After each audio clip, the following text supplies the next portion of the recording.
خواتینوں حضرات، گھر کے مرد کی غیر موجودگی میں صرف اس کا سگا بھائی یا باپ ہی آ سکتا ہے۔ اس کے علاوہ آنے والا انسان کے روپ میں شیطان ہوتا ہے۔ کیسے؟ جانیے گا اس کہانی میں۔ آج موسم بہت سہانا تھا، ہر طرف ہریالی ہی ہریالی تھی۔ ہمارے آنگن کے دل کا موسم دل فریب تھا۔ میرا نام ناصر ہے۔ میری اور وارث کی دوستی بچپن سے تھی۔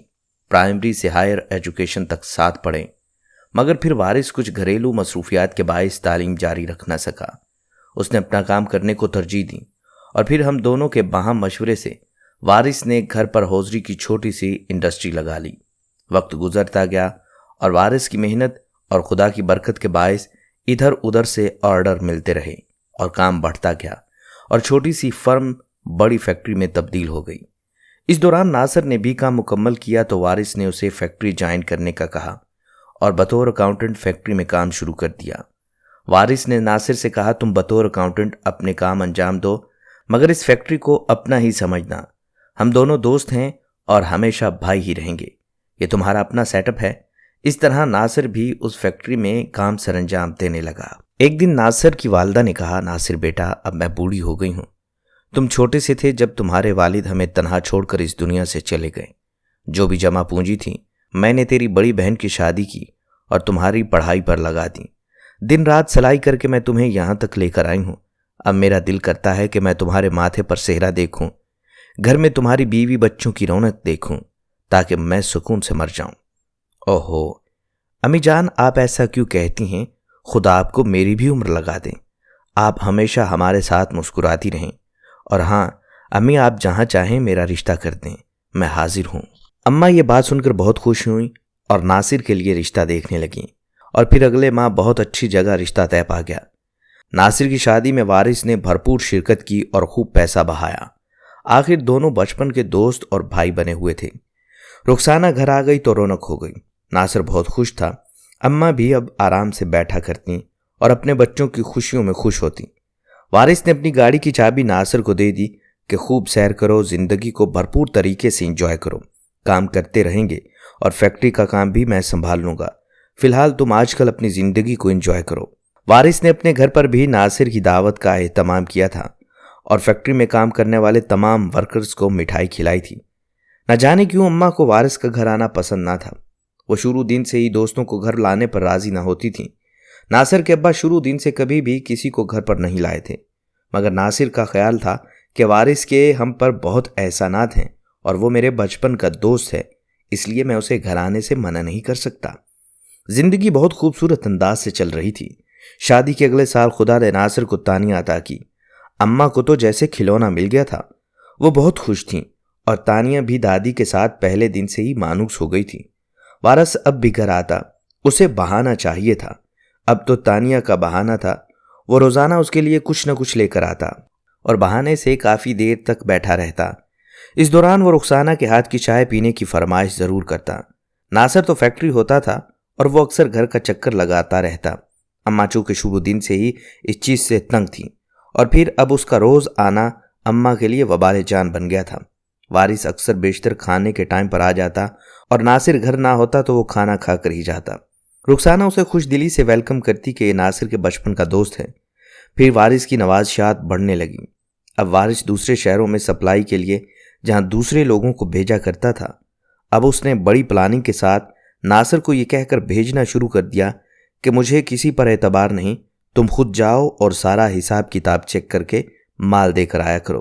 اس طرح ناصر کو بھی پیسے زیادہ ملنے لگے، مگر اس کام میں ہفتے میں 2 سے 3 دن کے لیے اسے گھر سے باہر رہنا پڑتا تھا۔ یہی وہ وقت تھا جب رخسانہ کا دل وارث کی طرف ہونے لگا۔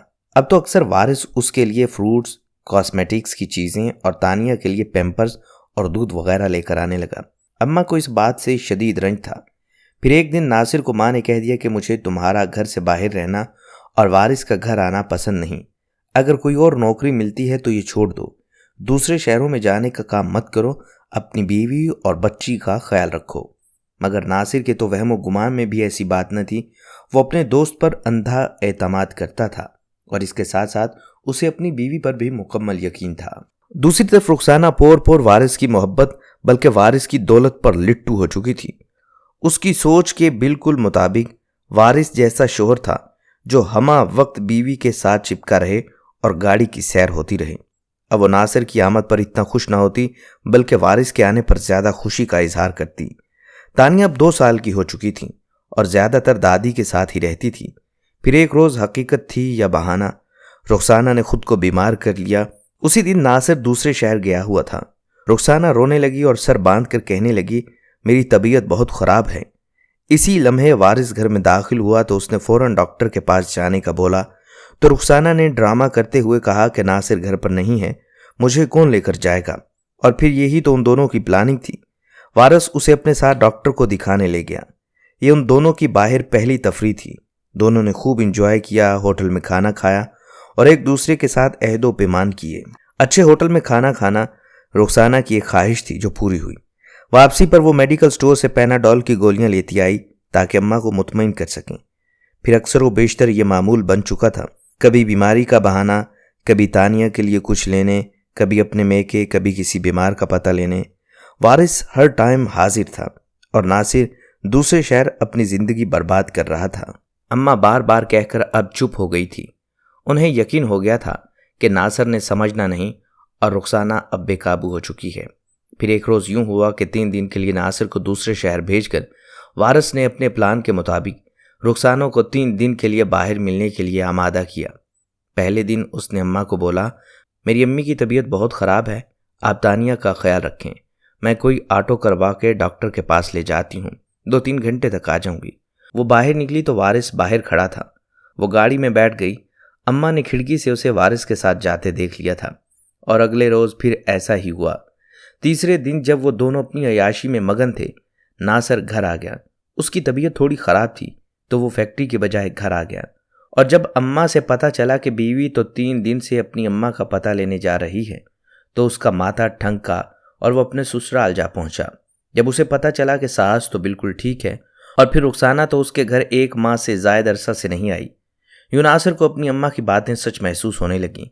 جب وہ واپس لوٹا تو آٹو سے اترتے ہوئے اس کے پاؤں 100 من وزنی ہو چکے تھے، کیونکہ اس کی آنکھوں نے دیکھا کہ وارث گاڑی میں بیٹھ رہا ہے اور رخسانہ دروازے میں کھڑی اسے بائے بائے کر رہی ہے۔ رخسانہ اپنا اعتماد کھو چکی تھی اور ناصر نوکری چھوڑنے کے ساتھ ساتھ ایک اور سخت فیصلہ کر چکا تھا۔ خواتین و حضرات، بزرگوں کو اکثر یہ کہتے سنا ہے کہ یاری دوستی ہمیشہ گھر کے باہر تک رکھو، گھر کی بیٹھک یا ڈرائنگ روم تک کبھی دوست کو مت آنے دو۔ وقت بہت تیزی سے بدل چکا ہے۔ کون آنکھوں میں آپ کے گھر کی عورتوں کے لیے بے حیائی لے کر پھر رہا ہے، آپ کو اندازہ نہیں ہو سکتا، اور پتہ تب چلتا ہے جب وقت اپنے ہاتھ سے نکل جاتا ہے اور بات وہی آ جاتی ہے کہ گھر کے مرد کی غیر موجودگی میں صرف سگا بھائی یا باپ ہی آ سکتا ہے، باقی آنے والے سب لوگ شیطان کی نظر سے دیکھتے ہیں۔